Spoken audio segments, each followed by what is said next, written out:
Then it is field verification. So customer identification जो है वो केवाईसी प्रोसेस की सबसे महत्वपूर्ण जो चीज है। एंड इस पर्पस के लिए जो भी अपने ऑफिशियली वैलिड डॉक्यूमेंट है वो तो आपने ऑब्टेन कर लिए, वो तो बेसिक स्टेप है, लेकिन आप उन डॉक्यूमेंट्स के ऊपर रिलाय कर सकते हैं या नहीं कर सकते हैं, वो एडवाइजेबल नहीं है कि आप सीधा ही उनके ऊपर रिलाय कर लें। यानी कि कस्टमर आपके पास डॉक्यूमेंट लेकर आया एंड आपने उनको कॉपी किया एंड जस्ट रिलाय कर लिया उनके ऊपर, दैट वो एडवाइजेबल नहीं है। तो उसके साथ भी कई तरह के जो रिस्क है एसोसिएट हो सकते हैं। So true identity of the individual को बेटर अप फाइनल करने के लिए ये चीज जरूरी है कि आप उनके क्रेडेंशियल्स को इंडिपेंडेंटली चेक करें। यानी कि कस्टमर की रिस्क कैटेगरी को देखते हुए, उसके नेचर ऑफ एक्टिविटी को देखते हुए, ट्रांजैक्शंस की एक्टिविटी को देखते हुए, लोकेशन को देखते हुए आप फील्ड वेरिफिकेशन कर सकते हैं। एंड कौन कौन सी चीजें हो सकती हैं कि आप रेजिडेंस को उनके विजिट करें, प्लेस ऑफ वर्क को विजिट कर सकते हैं, उनके नेबर से इंक्वायरी कर सकते हैं, कलीग से, एम्प्लॉयर से, सप्लायर से कर सकते हैं, फर्दर उनके ऑफिस को विजिट कर सकते हैं, जो उनके आउटलेट है, ब्रांचेज हैं, फैक्ट्रीज हैं या वर्कशॉप है, उनको विजिट कर सकते हैं।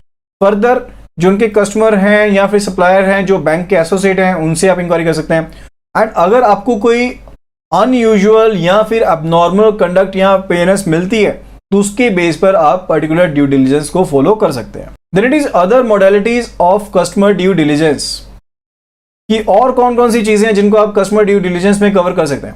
तो आपने फील्ड वेरिफिकेशन कर ली ड्यू डिलिजेंस के लिए, या फिर और जो इन्वेस्टिगेशन थी आपने वो कर ली है। एंड आप जिस एक्सटेंट तक ये ड्यू डिलिजेंस कर रहे हैं वो डिपेंड करता है कि एक्सटेंट क्या है, कि कौन सा जो रिस्क आप परसीव कर रहे हैं जो आप उस इतना छानबीन कर रहे हैं। तो यहां पर कोई स्टैंडर्डाइज लिस्ट नहीं है कि ड्यू डिलिजेंस लिस्ट की कोई टेक्निक हो सकती है। तो कोई पर्सन जो है कोई भी इनोवेटिव एंड सिंपल टेक्निक को यूज कर सकता है ताकि वो अपना जो मेन ऑब्जेक्टिव है कि डिफरेंट एस्पेक्ट्स को वेरीफाई करने का, उस नतीजे तक पहुंच सके। सो कुछ एक टेक्निक्स जो हो सकती है डाटा रिगार्डिंग द, कि आप इंटेलिजेंट कन्वर्सेशन करें कस्टमर के साथ, यानी कि वेरियस एस्पेक्ट्स उसके निकालें कन्वर्सेशन के थ्रू, उससे बातचीत के थ्रू ही आप वेरियस एस्पेक्ट्स को बाहर निकालें। सेकंड इट इज रिगार्डिंग कि आप एडिशनल डॉक्यूमेंट्स ले सकते हैं, इंफॉर्मेशन ले सकते हैं, ठीक है, इनकम के रिगार्डिंग, फाइनेंशियल्स के रिगार्डिंग, वो ऑलरेडी इनहांस्ड जो हमारा ड्यू डिलिजेंस था उसमें कवर अप हो जाता है। थर्ड इट इज रिगार्डिंग कि आप टेलीफोनिक इंक्वायरी कर सकते हैं, जो उसके बिजनेस कॉन्टैक्ट हैं या फिर सोशल कॉन्टैक्ट्स हैं उनके साथ कर सकते हैं, मीडिया सर्च कर सकते हैं, इंटरनेट के ऊपर इंफॉर्मेशन दे सकते हैं, ठीक है, या फिर जो डॉक्यूमेंट रिलेटेड है, फिर फाइनेंशियल इंफॉर्मेशन रिलेटेड कस्टमर के है प्रोवाइड की गई कस्टमर के द्वारा, उसको जज कर सकते हैं, उसको अच्छे से गो थ्रू कर सकते हैं।